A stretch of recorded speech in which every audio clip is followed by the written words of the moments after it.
Stony the road we trod, bitter the chastening rod, felt in the days when hope unborn had died.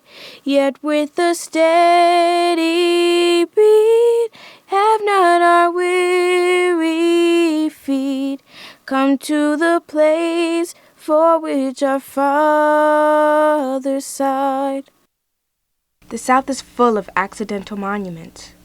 Where I live in North Carolina, old barns and abandoned cabins are common. After the Civil War, African Americans had their freedom, but not much else. Many of them stayed in the same areas, even in the same cabins, where they had lived as enslaved people.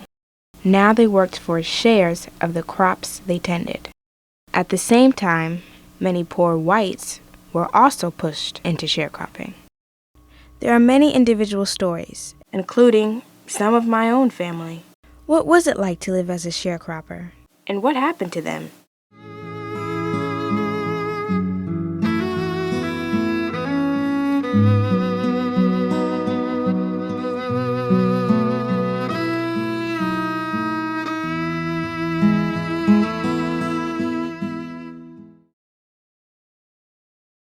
Sharecropping means that typically there was someone who was white who owned the land. They may have owned the animals, and they provided the resources. The work part was done by Negro colored person. So all that was shared was the land. We did all the plowing, okay? We did the planting, we did the cultivating. There was no sharing in the work. There's nobody who farmed who didn't sharecrop, who was, if you were black or colored, because typically you didn't have enough land that you could make it. My paternal grandfather's name was Dr. Richard Newkirk. Doctor was his first name, Richard was his middle name. They called him Chunk. He was actively involved in the community, in church. My dad was in the military. This house here came for sale, and he was involved in making certain that the land was purchased. It was 2 years before people realized that they owned the land. They were somewhat afraid that if people knew that they owned that land, that they would have burned it down, because typically black people through here don't own land. In that day and time, a white person could hate colored, because you would call colored and Negroes at that time. We weren't called blacks. A white person could hate a colored person or a Negro, but they would like you. So people built relationships. And so once you built a relationship with a person, they knew you.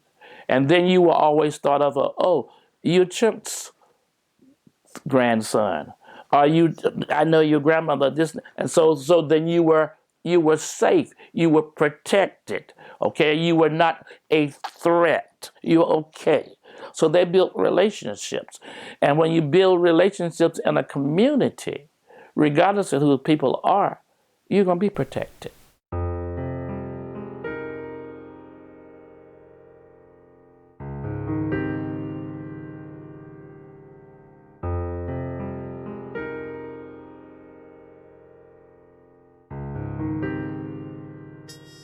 Growing up in the country in Pender County, there was only one kind of work. It's called farm work.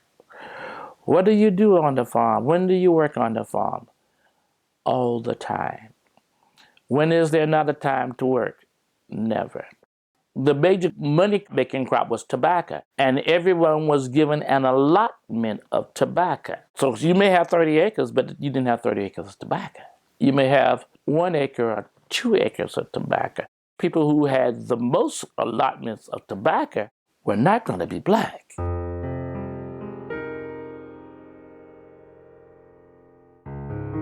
In July, you're out of school. Tobacco season is on. Typical Monday. I'm out of bed, woke up at 3:30 because we have to take the tobacco out of the barn. So we would get if we were doing a mule, you got to catch the mule, put the bridle on the mule, you got to hook up the drag and all of that. And you go to the barn, and all of the tobacco has to be out of the barn. We take it out of the barn and take it to the pack house, and we have to have all that done, had breakfast eaten, and ready to go to the fields to crop tobacco by 7 o'clock. So from 7 until 12, you're in the field cropping tobacco. You stop for lunch, 12 to 1. At 1 o'clock, you go back until you finish. When you finish cropping, everything is cropped and everything is all tied, then you got to hang tobacco. This is a typical tobacco barn. Right here you have a shed, and under the shed is where you would have the ladies typically who would be putting tobacco in hanks, and you'd have one person for each so many to tie it, and they would tie it, put it on a stick. Inside the barn you will find that there are tip holes, okay? And they are typically you had somebody who was standing 1 foot on one pole. Okay, so you hung the tobacco there. If you notice, in the tip holes start, the lowest ones are about this height, and they go all the way to the top of the barn. So you hung from the top down. So in order to do that, you may have a person at the bottom, and you have somebody else at the top. So you're passing, and you're reaching down to pick up the stick from the person down there, and then you handed it up to persons who are above you. The person who's up there is doing the same thing. So you're balancing, you're hanging, and you're moving down. That's the way you hang it. You do the exact opposite and taking it out. But the difference is the sticks that are you taking out, they are dry, so they are light. Typically in the barns, you'd have 4 burners to cure the tobacco. One would be in each corner, and it would have a pipe, and the pipes would come out at the top. Every barn would have 4 pipes at the top for the smoke to come up. By that time, we had kerosene and we had flue cures, so all the curing was done by heaters that were operated by kerosene, and there was a big kerosene tank that would be outside. But my dad always controlled that. He never let us do that part. This barn we are standing in front of was owned by the Parkers. It's where we used to cure tobacco. This barn used to have a shelter all the way around it, where the hands used to tie tobacco under the shelters. But this is the old barn that we used to work at. You involved in hanging tobacco here? Hanging tobacco up, it used to have 10 tails, up 10 tails in this tobacco. And this was a 20 by 20 barn. And with 5, most of the barns at that time had 4 rooms. This one had 5. This was a special built barn. So how did they cure it? Cured it by wood. Wood? Wood. They go in the woods and cut wood to cure tobacco. I didn't know any that where they cured it with wood, because by that time they had flue cures and you had oil or kerosene, and so I'm flabbergasted. I hadn't thought about that. We had to come to the barn and stayed. Had a little we call a bunk. As a Friday, every so many hours we die down and stay out there and cure that tobacco up until from Tuesday night. If you put it in Monday, start Tuesday night up to Friday, it'd be killed out. On the nights you'd be home with Saturday, Sunday, and Monday. You had a chance to do that? Yeah. Oh, yeah. Little boy. Had to Friday. When it could die down, you had to keep it the heat at a certain temperature. Certain temperature all night. They had a thermometer in it to tell you what the temperature was. People trusted you, had responsibility, and so you were valued. You knew how to do something. You were good at it, and your parents wasn't. You didn't have to be around your parents all the time. We were always busy. You had something to do. You always had something to do. Long in February, the first of the year, they used to make tobacco beds. Sow the plants, cover them up with tow bags and stuff till the plants got 4 to 5 inches tall. Then they would pull the plants, sit out the tobacco after the farmer cultivator made into the rows, sit the plants out, you applied it about 3 times. First, the women would chop the tobacco, they called it. So stare it. Then they cultivated it. Then they side it and split the millers. Up until about July the 1st, the tobacco would be grown in, ready to harvest. August, the second week in August, you'd be finished. Most would be 5 or 6 croppers, 5 weeks. Tended the tobacco, cured it, took it to the what's called a pack house and and graded it. At that time, they were grading tobacco, 3 different grades, first, second, and third grade. And they sell it at the market in September, October. Used to call it tobacco warehouse, and that's where they would get the check and split the checks. Sharecroppers. Around here, school closed in April. Started back by the last week in August. All this, that would be over. The only thing you had to do harvest in the fall of the year that kept children out of school was cotton. They used to close the color school for the children to pick cotton, but they didn't close the white school. Today, you are familiar with school schedules, but in those days, they're separate but equals. The black schools ran different from the white schools. I went to a 4-room school in Pender County called Halfway Branch, and we had classrooms. One classroom at the end. We had a classroom, second classroom had the stage area, and then there were 2 classrooms on the other side. And then end of every school year, every class did a play, and the play, of course, took place at the stage. And back in those times, the building that probably had the best place for people to come together was at school. Well, this school was Chinky Pen. The schools were the center of the community. Schools in the church, but the school people came together, the parents came together, they talked. The school was the primary meeting place for people to come together and do things. And if you were interested in moving forward, even they had 4-H and those kind of things, all of that came out of the schools too.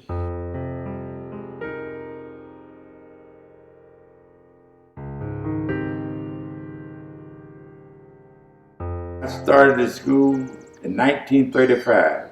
This building was built about 36 or 37 during that time. They built it for a gym. Later on in the years, they used it for the first lunchroom at Chinky Pen Elementary School. Later on, they were getting so heavy, students were so heavy, they used it for 4 classrooms. The first bus we got to Chinky Pen in 1937, the parents in the neighborhood had to raise money to buy that, a certain percentage of the bus. Then we used to get books. You had to pay so much for books. Then we would get old books. Sometimes pages would be torn out of them, be transferred from the white school. I used to miss a lot of days out of school on the farm. Mama didn't feel too good, but she needed me at that time. My father had passed her then. But my father was a hard sharecrop working man. He tended, at that time, with a mule. He had 2 mules, and he tended about 60 acres of land a year, sharecropping. My mother's name was Erie C. Keenan Sharpless, and I am the 10th child of her children, and standing here where we was born at. The house was sitting in this area right here, right between these trees right here. And a fire got out here later on and burnt the house down. The last house, the picture of, was a pink house. Had 4 bedrooms and 2 porches. My father had 3 acres of land here. My brother, oldest brother, was born in 1915, and he was born in this house. My grandfather moved down here from Maple Hill in about 1884-5. Started a family down here and started farming with Mr. Parker. This is where my grandfather started sharecropping and farming at. I'm George Parker, and we're standing in front of the old GBD Parker General Merchandise Store in Sharecropping, North Carolina. It was built by my grandfather around 1897, 1898, and it's been in the family ever since that time. He came down here, he built this store, and continued to acquire land and open other businesses in the area. and he worked with the Sharpness family and many other families in this area. All right, this is the front of G.B.D. Parker's store in Chinquapin, and it was taken somewhere around the turn of the century. And G.B.D. Parker is on the far right. He's sitting down on the far right. He was very much a businessman from the time he was a young fella up until he was 59 years old. This picture was made in 1923. Which would have made my granddaddy 62 or 63 years old. He didn't marry till he was 59. And he is holding his first child, G.B.D. Parker Jr., in front of his home in Chinquapin. I understand that the Sharpness family had a good relationship with my father. They worked with him for years. The relationship continued on after my grandfather passed away. This is a ledger from G.B.D. Parker's store in Chinquapin in the year's 1895. And Mr. Grant Sharpless, who lived here, did business with my granddaddy. In this book we see the top line. The balance from the old book was 85 cents. On August 13th he bought some meat and some meal, and that total came to $1.03. Then on August the 16th, Grant Sharpless did some ditching for my granddaddy on the farm, and he got a credit of $3.27. Most everybody in this neighborhood, they didn't have land of their own. They farmed some kind of connection with Mr. Parker. And Mr. Parker kept them eating and working. They got along here. They got along.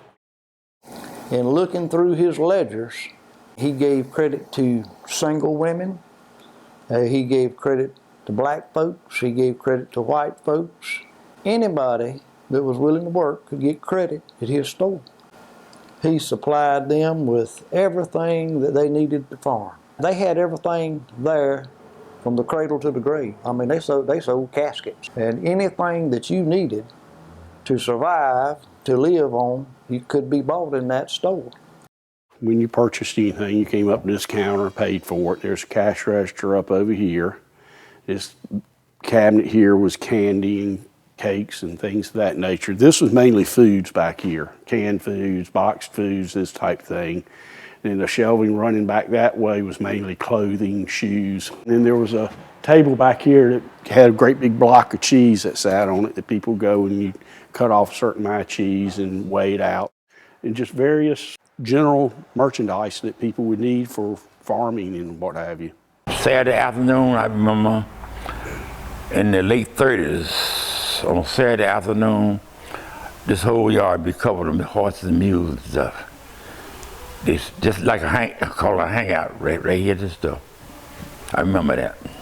He did a lot for the community. He owned numerous businesses here. Next door, there's a building that was what they called a buggy shop. Pretty much 4 cars really came in real big, and people would come in and buy a buggy, and then they put it together for them over here in the buggy shop.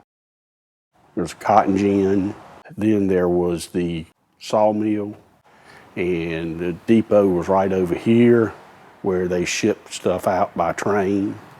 This building over here was where they stored all the fertilizer and things of that nature. There was a barn right over here where they kept horses and this type thing.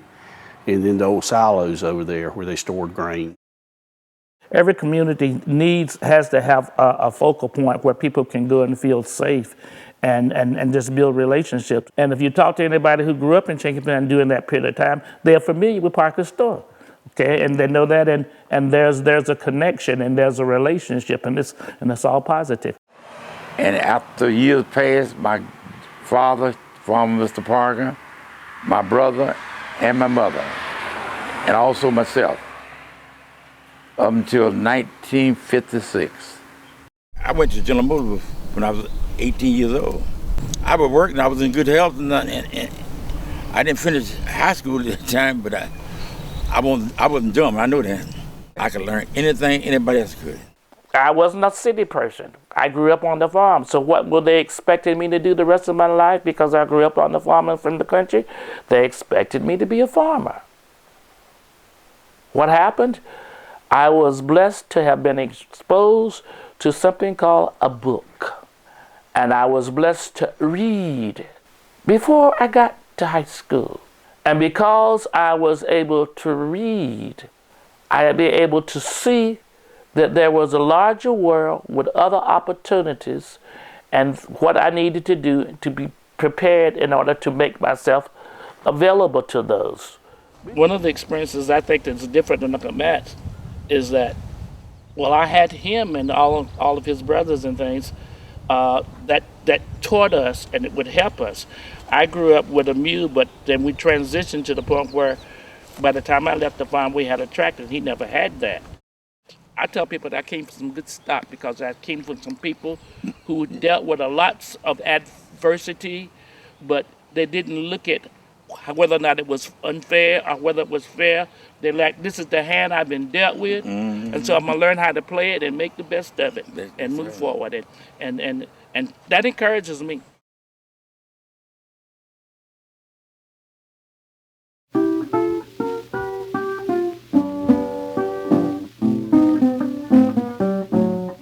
In the Cotton Belt, sharecroppers of all backgrounds struggle to make a living. My dad was Murray Osmond Sr. He was born in the Amory area in 1902. You learn early to help out, and Daddy was one of those that he was going to show you how, and then he expected you to do it. I was driving a tractor when I was 7 years old. This is part of the property that Daddy farmed with other people that sharecropped. Yeah, I'm just wondering how much sweat I left out there. My mother grew up in Louise, Mississippi, in the Delta, and Dad was there farming at the time, and that's how he met my mom. I think she was 14 when they got married. People married a lot earlier back in the day, I guess. But yeah, she was 14, and Daddy was, I think, maybe 10 years older than her. My grandfather was Robert Osmond, and he was actually born in Oklahoma, and he was Cherokee.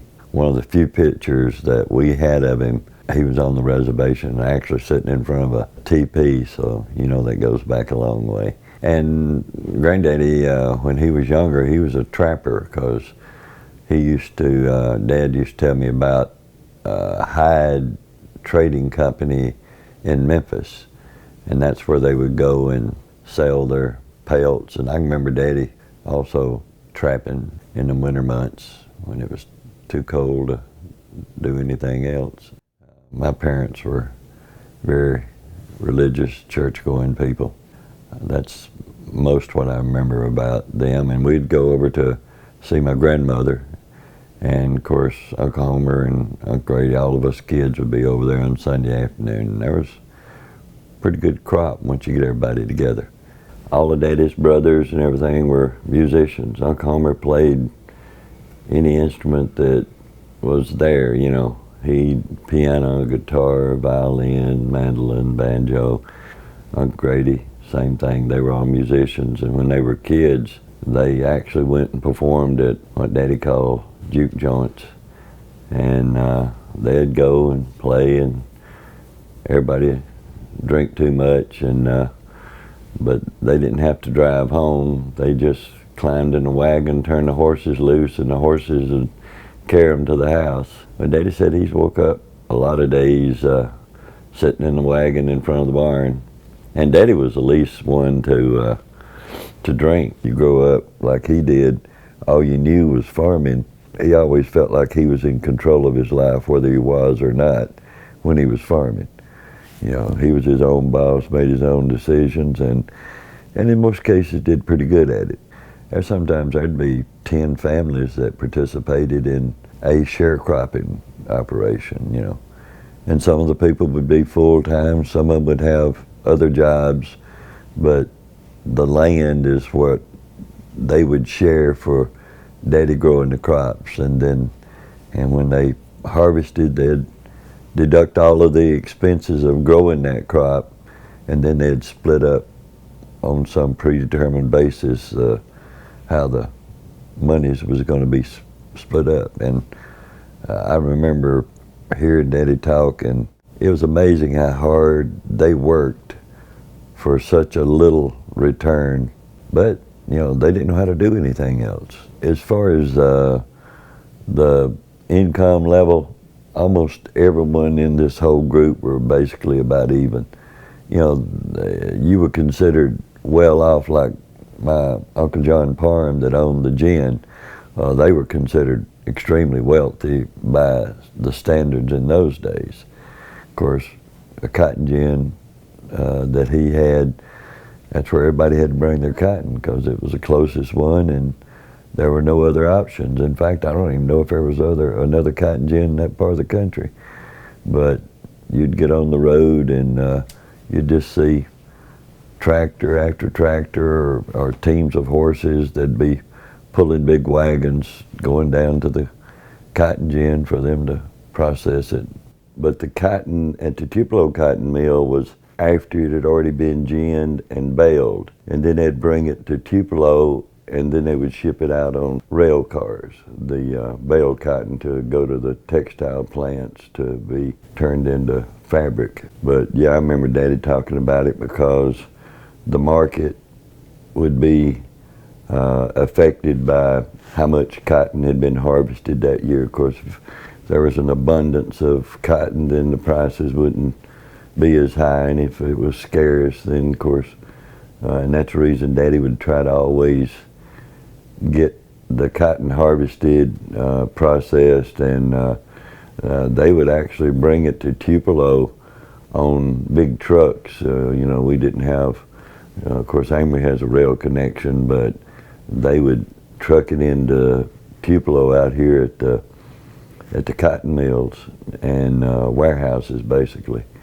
And they would offload them, and they'd weigh them, and I remember they'd get little tickets, and those tickets you could, of course, turn in to get paid for it. And they would have, I remember some of the terminologies where the grades of cotton would be middling, fair to middling. You know, those were the different grades of the way they graded the cotton, and I don't remember what they meant, but I know that Dad would get real excited when he got into those upper ratings because he knew he was going to get a better price. Cotton was the most money-making crop, what I can remember when I was a kid. That's where most of the money was, because cotton was, you know, the crop at that time. But the rest of the things that we raised, corn was usually for making feed, making meal. Then you'd raise, you know, sugar cane for making the sorghum molasses. Hay was, of course, feed for the cattle. And then, of course, we'd raise chickens, and we'd feed the corn to the chickens. And so it was kind of a all-encompassing process. And the term sharecropping was the fact that of all of these things you're doing to live and try to make a little money, you shared in that. Some people owned the land, some people provided the labor and the expertise to raise the crops. So it was kind of like a communal type operation back before communals were popular. Because Dad had a reputation of being such a good farmer, people would basically get him to raise crops on their property for a percentage of the yield that came out of the crops every year. And we raised everything. We raised cotton, corn, hay. We'd get out and get the soil started, and by May you had to have your crops in the field for the growing season to hit your harvest threshold too. So they had 2 hoppers on each row. One was for fertilizer and one was for seed. So the tractor would go down through there, and once you got the soil prepared, you'd go down through there and it'd put down fertilizer and plant the seeds. And one of the earliest remembrances I have is I probably didn't weigh 110 pounds, and we would carry 100-pound sacks of fertilizer, and I'd literally have to drag them out because Daddy was on the tractor, and when he got to the end of the row, you had to fill it up with fertilizer and fill it up with seeds, and he didn't want to have to wait on you. You had to be sitting there ready, dump it in there real quick, and he'd take off again. They would plant it contiguous. Then you'd go in and what they call chop cotton, you'd chop out, segments so that it could grow. You wouldn't have so much in a concentrated area because it would eat up all of the food source for the cotton. At the same time, you were thinning the cotton out so it'd grow properly. You'd also make sure you got the grass out of it because the grass would be eating up all the nutrients too. Basically try to keep the boll weevils out of the crops. Well, the first down saw boll weevil, he was sitting on a cotton square. This down saw boll weevil, he had a whole family there, what the ring he said, about to kill me dead. Yeah, I remember one year, everybody just about had lost their cotton because there was a epidemic of boll weevils during that year, and Daddy was one of the few that was able to make a return off of the crops that year because he was that good. And of course, everybody was volatile to the rain. I remember Daddy was saying that it either rained too early or too late. Because if it rained too early, you couldn't get in the fields to plant the crops. And if it rained too late, the crops wouldn't come up properly because they didn't get the right moisture. So, yeah, Daddy would stand on the front porch a lot of days, and you could just look at his face, and he'd be stressing out. And so, yeah, I'd say probably one of the most stressful jobs you would ever have is raising crops the way that they were raised back in those days. But I know they didn't have written sharecrop agreements because they'd just basically say, well, I'll tell you what, if you'll farm that 80 acres back there in the bottom, we'll do it on, I remember they used to talk about quarters. So if you'll farm it for me, we'll pay all the expenses and you get a quarter of the proceeds. And no, they never signed anything. I know we'd have some years that we wouldn't necessarily lose the crops, but you wouldn't make the yield that you had hoped. So therefore, if you don't make the yield, then of course you're not going to make as much money. And Daddy would pay the bank what he could on what he had borrowed, and the banks, they knew the farming business, and they'd say, well, we'll just hope next year we'll do better. So you'd carry that debt over to the next year. We grew up poor, but we never went without food and always had clothes to wear. So Daddy would, he was pretty resilient in that respect. You worried about making money second. First thing you had to do was feed everybody. Mom would process tons and tons, it seemed like, of tomatoes and butter beans and peas. We would process them, she would can them, and then they would give those out to the other families that were part of the sharecropping operation. And that was their food too. It was kind of a several family process. They would share in killing the hogs or the cattle and processing those and all that goes along with that. And they would share in, they'd all split up, the food. It was a big event. This went on for days and days and days. My dad was real good friends with a bootlegger. Yeah, I used to drive him around when I was 15, 16 years old because he would drink a little bit. So I was his driver. And then when I got ready to go over to Ole Miss, he helped me pay my tuition and gave me a 426 Plymouth, which was, of course, his bootlegging cars. And I was in tall cotton there for a while.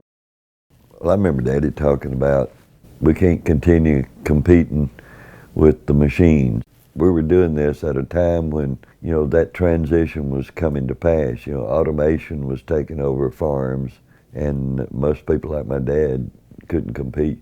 When they started paying people not to grow crops, I can barely remember that, and that was kind of the end of the sharecropping, because you could actually make about as much or sometimes more money leasing your land out for federal subsidies than you could. And you didn't have to worry about weather, whether or not the crop was going to grow, you was going to get a check. So I think that began to be the demise of farming at the level that we were at that time. People took care of each other. There were no federal subsidies, state subsidies. Everybody just kind of looked out after each other, and I don't know. I didn't know any different in those days. I thought that was the way everybody was. Boy, was I wrong. But yeah. My name is Sylvester Hoover, and I was born here, I was raised here, and I was educated right here in the Mississippi Delta. So I was born in 1957, and I was raised in the cotton field. And I grew up on a plantation on Money Road, the Whittington Plantation, and we were sharecroppers, and we picked the cotton, but we never could break even or make money.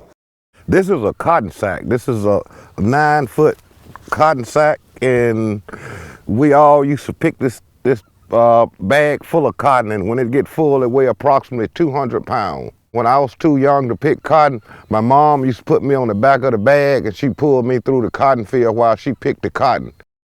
And eventually I started picking cotton about the time I was 6 or 7 years old. It's a tough job.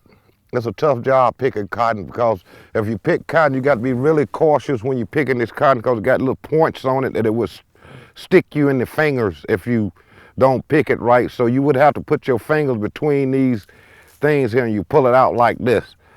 And that's the way you pull it out, because you don't want to touch these little sharp parts right here, because these little parts would stick your fingers and it would start bleeding. So you kind of had to put your hand between this and pull it out. You go to work when you can see and stay at work till you cannot see. And that's why they said we work from can to can't. You would have this bag full by lunchtime. So if you start at 7 o'clock in the morning, at 12 o'clock, you would have this bag full, and it would be approximately 200 pounds. And then when you go back, you would probably pick another bag, or maybe a little bit more than a bag, because you have 7, 8 hours there. So you would probably pick a bag and a half during that time. You would probably pick approximately 500 pounds of cotton a day. And that's a bale of cotton a day. When a sack of cotton get full, they would bring it to the trailer, and you would weigh it up on these scales. And this scale here that goes to 200 pounds. So the average bag would be between 190 and 200 pounds. I chop cotton too, and chopping cotton is a really hard job. I mean, because when you chopping, you talking about over 100 degrees. And that sign gonna burn you, it gonna blister your body. And we didn't wear short sleeves because you blister. So everybody would have long sleeve hats and scarf all around their neck. Looked like they wrapped up for the cold, but they wrapped up for the heat. This reminds me of the way I was brought up. It was the way I lived it. These houses are the typical houses that we lived in here in the Mississippi Delta. Design is a shotgun house. You can open the front door and look completely through the house. And the reason they did that, the boss man could come up to your house and he could look and make sure nobody was inside the house. Make sure that everybody was at the cotton field working. My mom and dad had one room, and my sisters and brother, we shared one room, exception of my mom would separate the female from the male with a sheet across the middle of the room. And we had a kitchen with a stove, a wooden stove, and a table in it. So your day started early, around 6 a.m. or earlier. But you're gonna be at the barn, getting ready to go wherever you got to do at 7 a.m. We would feed the pigs and chickens before we go to work that morning. So we would feed them probably about 6:30 that morning.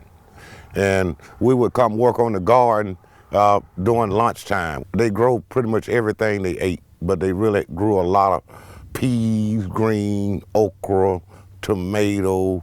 You know, we had peanuts, we had almost everything. Okay, this is a heater stove, and this thing would be hot all time, 24 hours a day, 365 days a year. You always would have something on this stove cooking. You have turnip green, field peas, a killer with water in it so you could wash your hands. And my mom, it was 9 of us, and my mom always would have a big pot of turnip greens or field peas or something on this thing cooking at all times. The mom always would get off at 11 and come home, and she would fix lunch for the family. And my mom would cook cornbread in the ashes. She would pour it in the ashes, and we'll just eat just the center part of it, of the bread. This bed would sleep 4 people, and beds was everywhere. You would have beds in the kitchen. You wouldn't have a living room. You would have beds almost everywhere you could put a bed. If I see a quilt like this, it brings back memories of, you know, hard time ladies making these quilts, you know. This quilt was made by Miss Rosa Estrid. Miss Rosa was the lady at the burial of Robert Johnson. She's the last person to see Robert Johnson on earth. When you sharecropping, they supposed to it's 50-50. But what it is, they're gonna always have you in debt. And they kept you in debt because they did the book work. You never were gonna get out of debt. It didn't matter how many bales of cotton you picked. We picked 50 bales of cotton. And my dad said, boy, we had a good year. We picked 50 bales of cotton. And when he got ready to sell up with the boss man said the identical same thing. Said, you had a good year. You picked 50 bales of cotton. You almost broke even. You owe me $200. And my mom would just start crying, said, we're never gonna get out of debt. We're never gonna get out of debt. And they would let him come home and wallow in that for 2 or 3 days, you know, that didn't make any money. You know, it's Christmas time, you didn't have anything for your kids. And the boss man would come to the house a couple of days after you almost broke even. And he would say, if you want to borrow some money, you can go up to the commissary and we'll lend you some money. If you didn't get anything from his store, you're gonna still owe him. He's gonna make your light bill high. He's gonna do something that make you owe him.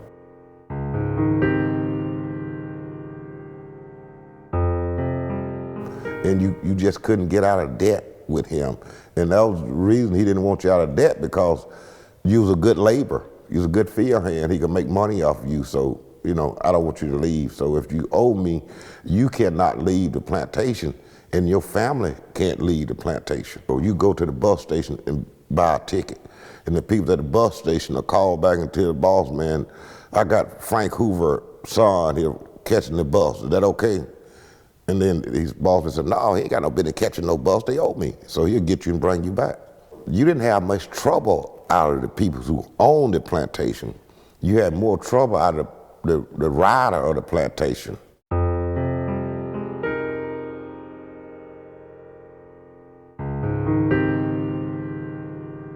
I mean, we didn't say no, because you couldn't say it to the boss man. It wasn't even in our vocabulary. Whatever the boss man say, you had to say, yes, sir. You could get a year in jail. You could get hung for just walking down the street during daylight hours, because if you was black, you had to be in somebody's cotton field working. Wasn't no excuses. Black people, they always had a fear of white people would come do something to them. And it was a true fear. I mean, they lived it that way. That's the way they lived. If you strong-minded black person on the plantation, and you would tell you, said, man, you could do better than what you're doing. You could do this, you could do that. You're not gonna be around long. You're gonna either go to jail or end up missing. What happened to John? Last time I seen him, he was going home last night. I don't know what happened to him. He never shows back up. He ended up in the Tallahatchie River. If that river ever dry up, ain't no telling what you might see. And the church was just a healing place. Whatever trouble you in, you go to the church, and most of the people gonna come to the church, and they gonna pray with you, and they gonna help you get your problem straight. Whatever it is, they gonna work with you. They was your family. And this church been a big part of my life, my entire life, and been a big part of this community for 145 years. My early schooling was started in the church because we really didn't have a public school to go to. Most educated person on the plantation would probably be the one that teach you. After you finish picking cotton, you would go to school for November, December, and January. They built Money School in 1963. That's the year they built Money School. That was the first time they've been able to go to a regular school. I'm the only one that graduated from high school out of my whole family out of 9. And we would sneak from school and go across the railroad track to that store. And the principal would whoop our butt for going to that store, but he wouldn't tell us why. He said, don't go to those stores. You know, nobody would talk about Emmett Till. And he was whooping our butts because he was scared we might get in trouble like Emmett Till did, see. But he wouldn't talk about it. He wouldn't tell us what was happening. Nobody would talk about Emmett Till. I mean, it put a lot of stain on a lot of people's heart, and still do. But civil rights passed since like 65, something like that. But we didn't get civil rights here till 71. And I didn't go through the same thing in the Delta that my older sisters and brothers went through. My dad, when he got ready to vote, they came up here talking about voting rights, civil rights, and all this stuff. And they asked him to pay a poll tax. He didn't have no money to pay the poll tax.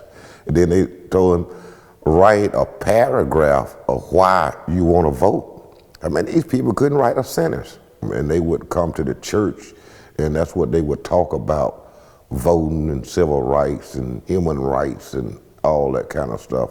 They'd be right here at the church. My mom, she said her brother learned her how to read when she was 2 years old, and she loved it to read. She was a smart lady because she always read. When we got 15 years old, my mama would sneak us to Chicago, and we would get a part-time job and we'd finish our education. And that's how she got all us out to Delta. But my sisters, she would send them to Chicago when they got 13 years old because she didn't want the boss man flirting with her daughters. Because if the boss man tell you, I want your daughter to start working at my house, you know that's bad trouble. The only way you could leave the Delta, you could sneak out. You know, somebody come through with a car you catch a ride with, or hobo the train to get out. That was the only way you could get out the Delta. And we just never had, you know, any dealing with the plantation owner kid. But once he got out of college and came back, like I say, he was a hippie and all that, and he took over the plantation. He just was a different kind of guy. And my dad and them would call him Mr. Billy because he was a white guy. And then he said, you don't have to call me Mr. He said, don't call me Mr. You older than I am. I said, why are you calling me Mr.? You know? And he just changed the whole rules of the way the plantation was ran, and he ran it in a lot better way, in a nicer way, and people liked it him because he was all right with people. My family, they stayed on the plantation a long time. My family left the plantation in 81 or 82. And I don't say how we made it. I really don't know. I mean, we made it because of the grace of God, because our living condition was terrible. And this was one of the most famous musicians ever lived in the Mississippi Delta, Robert Johnson. And Robert Johnson was the type of guy that all he did was told a story about his life. He didn't think about, I'm gonna sing hellhounds on my heel. He felt like hellhounds on his heel. And all he was doing was telling a story of his life. And you know, look at this land, flat land. The land shaped the music and the music shaped the land. And the music was kind of like a tonic. Whatever ailed them, they felt like blues could heal them. Don't this Delta look lonesome when that evening sun goes down?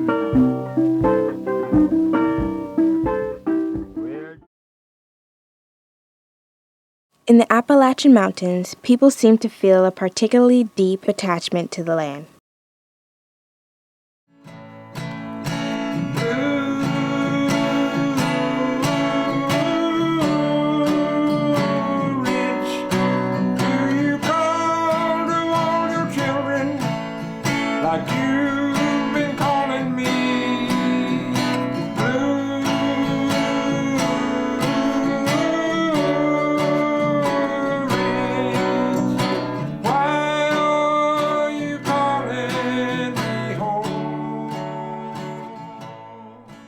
family has been in the Kiowee River Basin since the 1780s, and I didn't get to live here until I was like 54 years old because there was a little bit of turmoil in my family. My grandmother raised about 600 acres of cotton every year on her farm over in the Kiowee Valley. And of course, Granny was not into doing any of this stuff herself, so she kind of turned the farm operation over to my mother, and Granny had a bunch of sharecroppers. One of whom was this young man who had been orphaned very early in life, and he'd been raised by the sister who was 11 years old at the time of their mother's death. My daddy did not get a whole bunch of education and had no money and had no land. Well, that made him definitely a no-no among civilized people.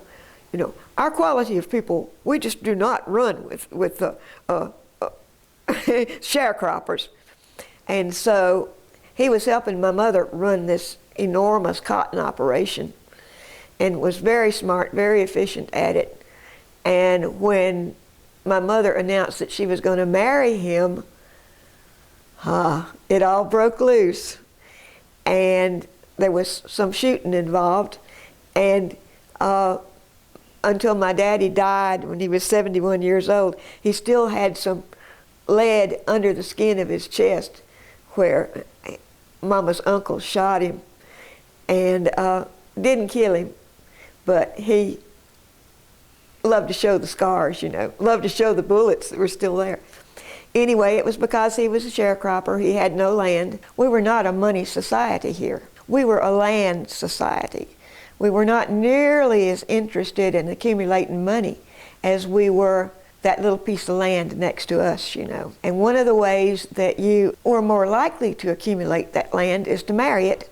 Granny had picked out a relative who had a whole bunch of land on Kiowee River that she was wanting him to marry my mother so that they could put their land together. He was probably in his 60s at the time and was the meanest old man who ever lived. And one of his wives, he was so mean to her that she ran and jumped in the well to get away from him. So anyway, my mother just took off and without anything except the clothes she had on and ran away with my daddy from over in Walhalla. And they got married. And the wrath of the family came down on them forever. They went to South Florida, which was as far as they could go. So there was a lot of affection, I think, between sharecroppers and the people who owned the land, but not much socializing.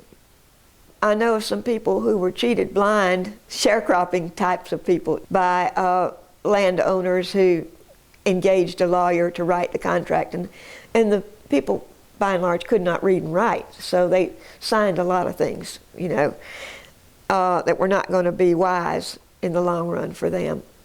But people's word was generally pretty good back then, and so since we were not necessarily 100% literate society, the gentleman's agreement was pretty much held to. I think we were between a rock and a hard place, whichever side of it we were on. We desperately needed dependable, good people, and there were, surely, as Faulkner would have told you, Erskine Caldwell, a lot of barn burners out there, that if you did not treat your sharecroppers in the way that they felt you should, bad things could happen to your barn, your stock, your crops. I'll salt his land, I'll show him, you know. You're not going to treat me that way. So there was some of that. But on the other hand, there were basically no jobs. So if you did not own land and did not have the wherewith to make your crop and sell it, you weren't going to do very well. A lot of people, when the cotton mills came in like the 1890s, were so thrilled to get out of this sharecropping situation that they sort of turned life over to the mill owners, to the industry, the same way that they had to the landowners. Cash to us was not a matter so much of security. We didn't think of it as such. You didn't eat it, you know, and it didn't keep you warm at night. That's the way we looked at it anyway. But a lot of us who come out of this background, if we could make a living, would jump back in it in a minute, because it's just what we were. We had a deep affinity for the dirt. I know I was invited by a townie who lived out in California that I'd worked with at one point. She invited me to come out and see her. We would get in her car and she would drive us around to see all these things. And she'd say, well, what did you see today that impressed you? And I'd say, dirt, dirt, 50 feet deep, dirt, I love this dirt. She thought I was crazy. I probably am, you know. But we do love dirt. What I see when I say security is a good chicken house with plenty of laying hens in it, a good running stream with fish in it, with a good wood lot. We'll have plenty of firewood, a nice green pasture land, and a cow or two, and a litter of pigs every year, fruit trees. That's security to me. Nothing stood between us and that but God. Now, everywhere you look, something stands between you and any security whatsoever. I'm John Snyder, and we're standing in front of Liberty Lodge, which is the house that I grew up on before I went away to college. And it was a 1,000-acre farm at the time with 6 sharecropper families living on the property. Our arrangement with the sharecroppers was that we provided a third of the fertilizer and the seed, and in return we got 1/3 of their crop and they retained 2/3. When they delivered our third of corn or hay, they would come in their horse and wagons and drive in here, drive around up to the back of the barn. This piece of foundation, it was the back wall of the barn, and they would drive around up the ramp, and if it were hay, they pitched it off with pitchforks into our loft, or if it were corn, there was a trap door in the barn loft floor that we would open that, and they would just shovel the corn down right into our corn crib. I think that the type of agriculture that we practiced on these small hilly farms was truly a sustainable agriculture. We related to the sharecroppers, and there was some tension in it, because I early on realized that we were far better off than them, even though we weren't rich. And I knew the opportunities were greater. My mother had a college education, and my father had been successful as a builder, and he had had enough capital, which he had all made himself, but to buy a place like this. And the sharecroppers had no capital. A lot of them didn't even have the mules. They had to use our mule, and they often had to use our hay rake and our mowing machine. And when they needed tools like jacks or ropes or tarpaulins, they really didn't have any equipment, so they came to us to borrow. So you knew that there was a vast difference in assets, and it bothered me. My mother would talk about it a lot.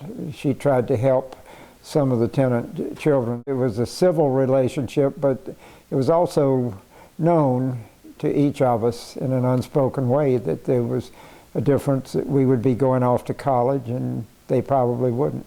When my older brother and I both went to the University of Chicago without finishing high school, we took the exam, and my father had enough money to pay the tuition, which at that time, I remember my first year, I think it was $719 a quarter. It still proportionately was a lot of money back then. And if you compared our case to the sharecroppers, they made 2 or 3 bales of cotton a year, and their total cash flow for a year was less than $1,000. So it was just not possible for them to even think about college in those days. What happened when sharecropping ended, mainly because of the mechanical cotton picker, in my opinion, cotton was no longer economic to be grown and hand-picked anywhere in the country with the advent of the mechanical picker, which required enormous fields, and you couldn't have gotten one into the patches that we cultivated.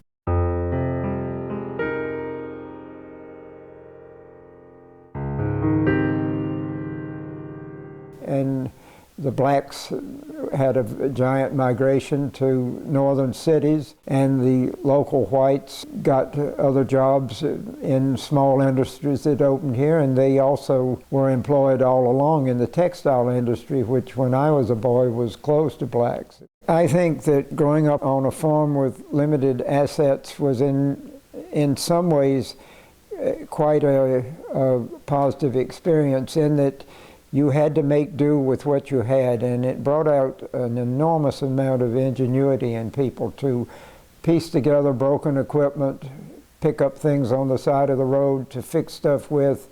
Nothing was wasted, and the other great positive was that everybody, including the sharecroppers, knew how to do a lot of different things. They knew how to plant a crop, they knew how to hunt, they knew how to skin a rabbit and cook it, they knew how to can food. It was a very broad spectrum of knowledge that we all had. On the side, there was always music, especially among the poor people, and that was a consolation. But I think the main advantage of it that somewhat offset the poverty was just the variety of life and a certain richness. One man who lived in the worst, most decrepit house we had, I saw him a couple of years ago, and he said, "You know, I love that old place." I don't know what it was, but he said, "I will never forget it." And that a person can be so attached to place and to attendant experiences says something for the way of life, as poor as it was. I would say that my feelings for the tenants, our tenants, and their children are closer than they were when I was a child, because I sought them out in later life. I met Pauline and a lot of the people who were children of the tenants, and they became real people for me, and I really feel a lot for what they did in life, and just respect them as people. My mother was Maggie Broom. My father was Otto Kelly. He was a crippled man. He had had polio. One of his legs was shorter than the other one. About all he could do, you know, find work here was to do sharecropping. Dad always said that Mr. Snyder was the nicest person that he ever rented from, you know.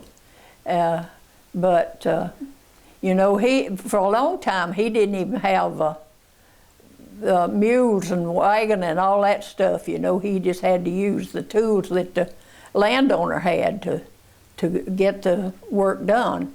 But later he got a pair of mules and his own tools and things. And well, most of the houses were heated with an open fireplace, you know. Put the wood in there, and then you'd freeze on one side, and then you'd burn on the other.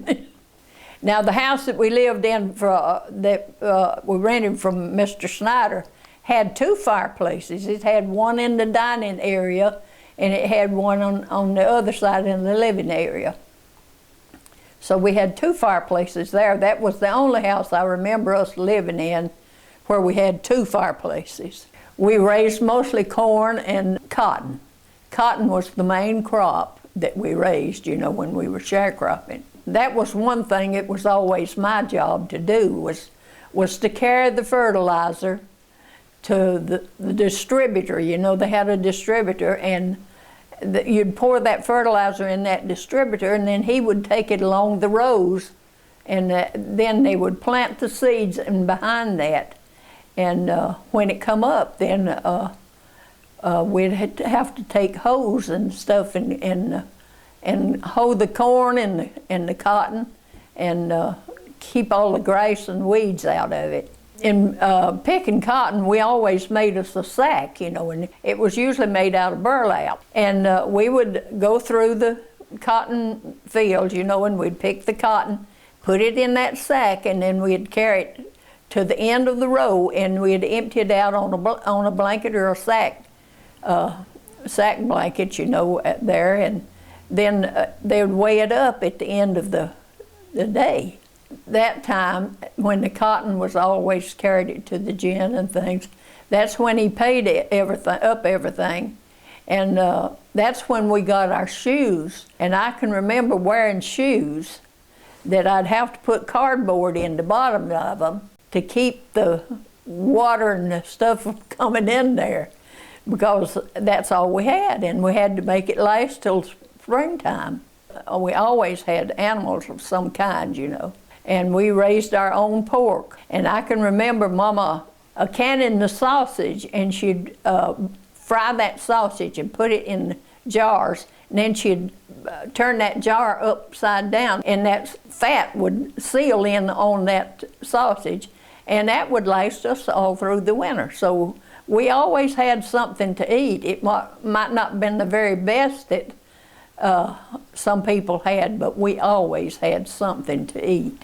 If the crops did not produce real good from that farm, we would pick up and go to another farm. He would rent from another farm, and usually the crops would be better the first year at least, but sometimes we would stay 2 or 3 years, and sometimes we only stayed a year. The CCCs come through and set out those seedlings that took up part of our farmland, and that caused us to not have as much farmland as we normally would have.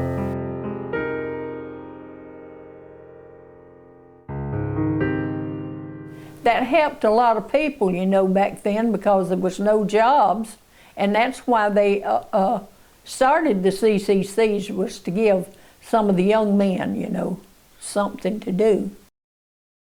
Everybody wanted to plant their land in pine seedlings, you know, because they could earn more from pulpwood than they could from the cotton and corn and stuff that we had on the farm. So that's when sharecropping went out. Back then, they would have school for certain times, and then they would close the schools, you know, and then we'd take care of the crops, and then we'd go back to school again. Hard work builds character, and I believe that hard work has helped me in my life. I'm still not afraid of hard work. Well, there came a time when I traveled too far. There's no consolation for all that I am. But you on the road, a tall pine, the gleaming water, blue all the skies. Oh, take me back to blue.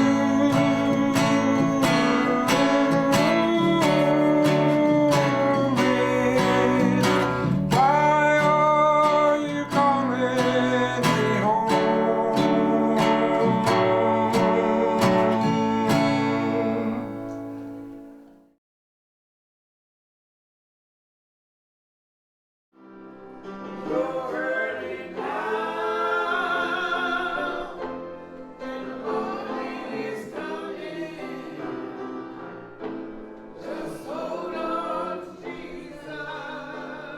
Some families fared relatively well over the years, while others who worked just as hard remained caught in grinding poverty. This picture is my mother.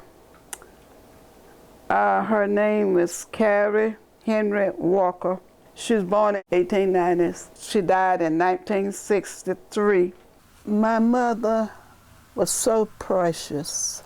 She was a hard worker. She had 12 children. And my father died and left 12 children in the house in the 40s. and she worked on the farm, sharecrop, that's what we did, a lot of years to raise us up. They told her they would give her a third. But then when it come down to it, and we did all the work, did every bit of the work, from starting the land, getting the land ready until end, and we worked the whole year. We grow a summer crop and a fall crop. During the winter time, we dug up stumps and cut branches and cut wood and did all that stuff on the man's farm. We would work a lot of times thinking we was gonna get something at the end of the payday at the fall of the year. And most time, a lot of time, we didn't get anything. He would say, Carrie, I didn't make nothing, neither did you. But we knew he lied. What was he doing with all the stuff he taken to the market and everywhere? And what was the worst part about it, when we would be going to this man's house, he would be on the porch. The sun wouldn't even be up yet. And he would be upset and he'd be cursing. Don't let the sun be up. He'd be cursing, calling your names and cursing and all that stuff. And we that could walk fast, we'd go up ahead of my mom and she'd bring the baby and the next baby in a mule and cart. You had to be out there working every single day. If you were 6 years old, you would be on your knees pulling grass all day by head of the choppers all day long till the sun go down, and then you'd be coming out the field. And then we'd be trying to do our little place. We had 10 acres. And we'd be trying to do our little place. And this particular man, he would go to Wallace, to the stockyard where they sold old mules at. He would get these old mules and they'd be sick and everything like that. He would sell them to people. And my mother would buy one. 2 or 3 months the mule was down. Most of the time he died. And he'd be wanting to take that out of our work.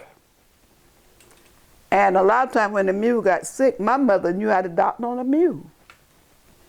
And for about 3 or 4 days, the mule would lay down and she'd doctor on him, you know, and she would go in the mule stable, amongst the hay and all that other stuff. And she would sit right down in the mule stable. And she would mix up acid Fedica and stuff like that in warm water. And she would open up mule's mouth and she would pour some in there and then rub his throat so it could go down. She'd lay her hands on the mule and pray over the mule. And about 3 or 4 days, the mule would get better. You go out there and he'd be standing up. And she would say, children, give him some fresh hay. My mother, she was a helper to everybody. You could come here at night and knock on the door 2 or 3 o'clock. And she would, she said, okay.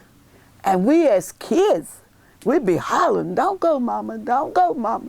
Don't go. And some of them people hate that. But she didn't care. She said, baby, I got to go. And sometimes she would stay all night with those people, helping the sick, or baby coming or whatever. And sometimes they wouldn't give her nothing but like an old ham bone or something. She'd take the axe and cut it open, and they kept it so long the worms would come out of it. And she'd take that baking soda and salt and she'd wash that thing and wash that thing. And I don't know if she'd be praying over it or what. And we'd be looking at her and we'd say, I know she's not gonna cook that. Honey, she cooked that thing, throw some rice in it and cook it. And then, see, you could get a lot of work out of people and not pay them because you figure they was under you like dirt, like you was walking like an elephant walking on an ant bed or something, you know, and a lot of people think that today, you know, but she felt compelled and the hand of God to do what she did. And as I grew up and watched her do all this stuff, I said to myself, there was a reason that God was using her to do this. We are at Little Kelly School. This is where I went to school when I first started. I was 6 years old, and they had grades 1st to the 5th year. And it's a one-room school. You had one teacher, and she would teach this class a while, go over here and teach that class and teach the other class. And you had reading, writing, arithmetic, and spelling. And then if people had the crops to get in, they would close the school down, and so children could gather the crops. And that's why we didn't get a lot of education. And then the books would be tore up, and you never could get a whole story. You always get a half a story. You know, you have about 10 pages throughout every book. They'd be raggedy. And then in the wintertime, you had to go in the woods. See, that was woods. Behind there was woods. You had to go in the woods and get wood. So you have something to build a fire. We had a heater in the middle of the floor.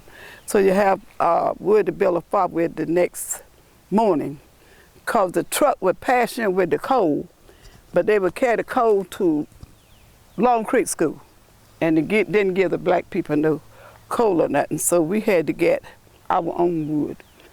Well, we was the poorest of the poorest. The poorest of the poorest, because my father was dead, and we didn't have no father that helped my mother. And my mother was doctor, lawyer, Indian chief, and father and mother and everything all into one. And we didn't have things. You know, we went to school. She made us panties, slips, and bras. She made this stuff for us out of sack goods. And then sometime when you was playing and you fell down and your dress went up, there's stamps 25 pounds of flour on your butt, because then they had to wash them sacks a long time to get that ink out. And she made our slips, and she made our dresses, and all that stuff. See, a lot of families in the neighborhood, they didn't have to do that. See, because my mother didn't have no money to go to the store. But one thing about it, you got this bred in your brain.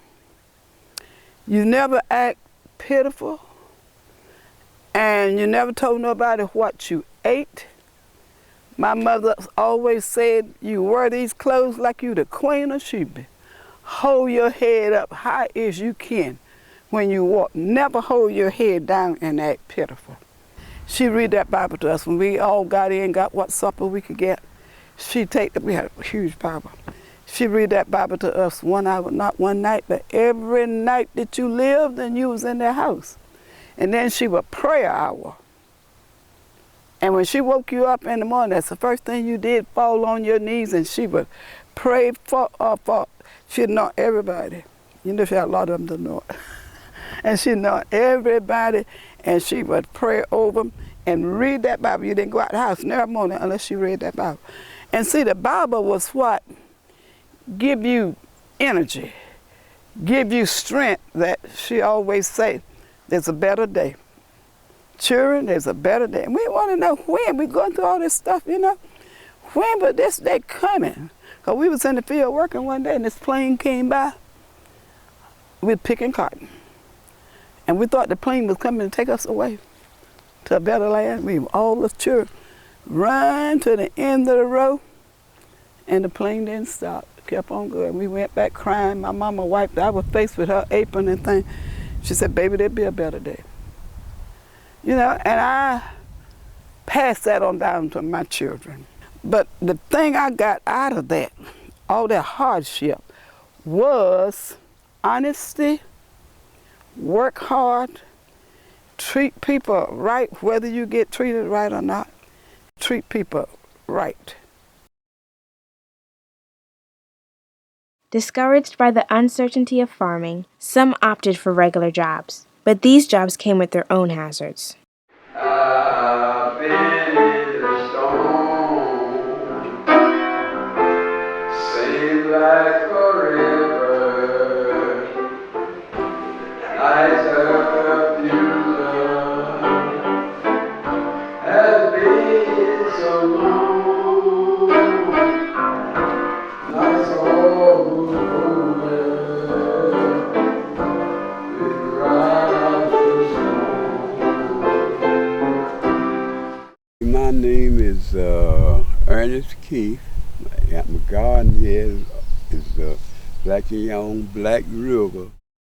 My father, he was sharecropping, but the land that my daddy farmed, it's all growed up now. Growed up in timberland now. He didn't have about 18 acres of land, my daddy did. Back here some time ago, it was a kind of program come out that money that a black farmer was supposed to got that they didn't get way back in the day. Money that had went out the white man got that the black man didn't get.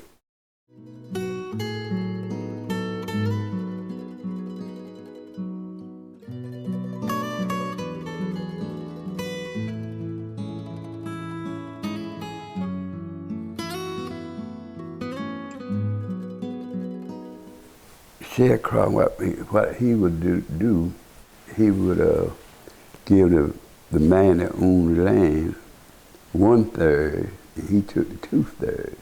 Started when I could hold the plow handles like that, plow and the mule. Well, he had a mule, her name was Nellie, and she was a red mule, had a black dark stripe across her shoulder. We call that a jackstripe mule. He kept her till she died because every one of his boys plowed that mule, every one of us. And I was the last one to plow. Well, she was more like a person. She knew how to work.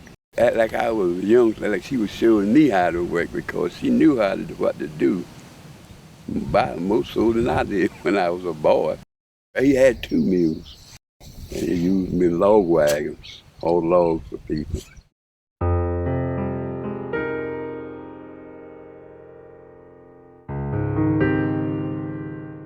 What they would do, they would put a lot of straw in the hog pen and the cow stable and the mule stable, and it was springtime come, that stuff would be rotten and drill up and down the field in the row where you want to plant on in the garden. If you want to plant on corn, then probably plant some peas or something betwixt them hills, and so the peas would come up and grow up corn stalk.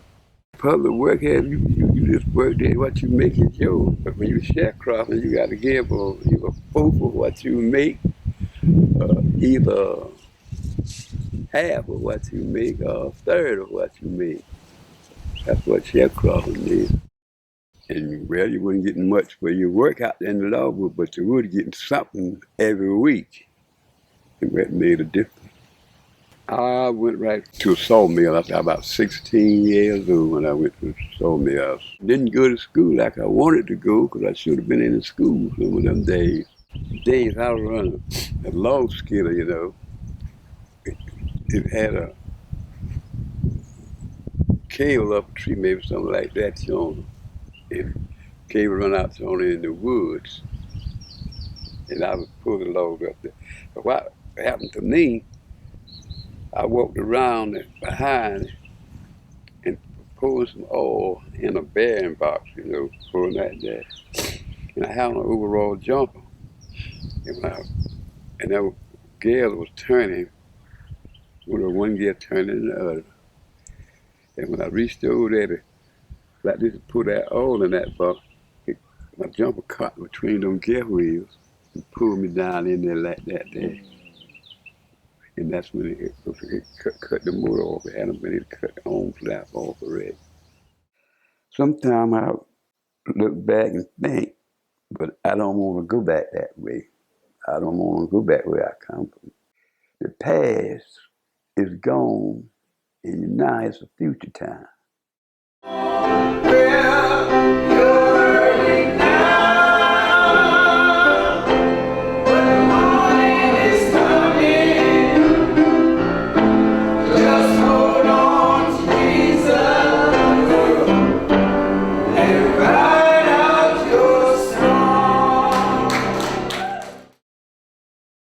What use is it to contemplate these things? Is it just a reminiscence of a lost way of life? Or does our journey reveal something more? Things we can glean from the hardship? The people who owned land, they needed the sharecroppers tremendously. They had to have them.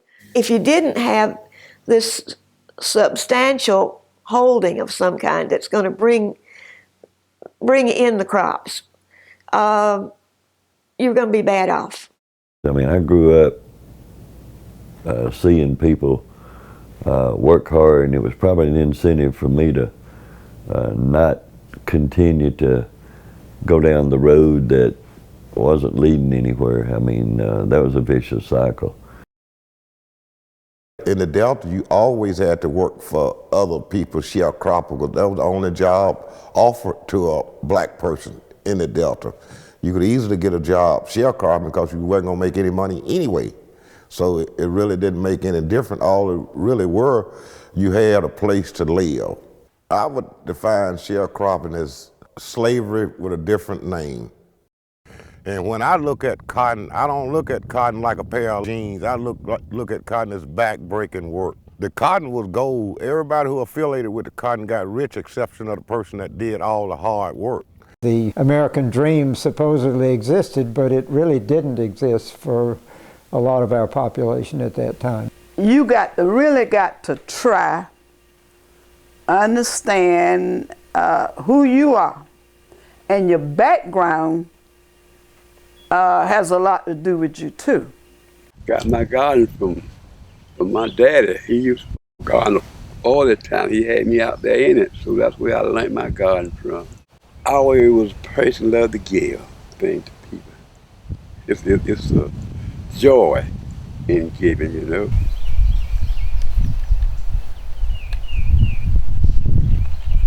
This is where you are. How you got here is one thing. What you do from here on is another thing. For better or worse, we always share in the crop that was sown yesterday. We shape the land through cultivation, but the land also shapes us. How will we share the crop tomorrow?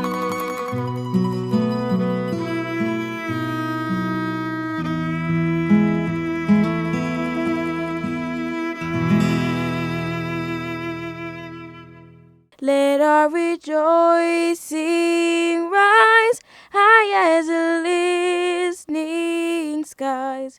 Let it resound loud as a rolling sea. Sing a song full of the faith that the dark past has taught us. Sing a song full of the hope that the present has brought us. Facing the rising sun of our new day begun, let us march on till victory is won. You won't remember today. Our lives aren't etched in soil, summed in acres. Tilled, planted, reaped. You won't remember today.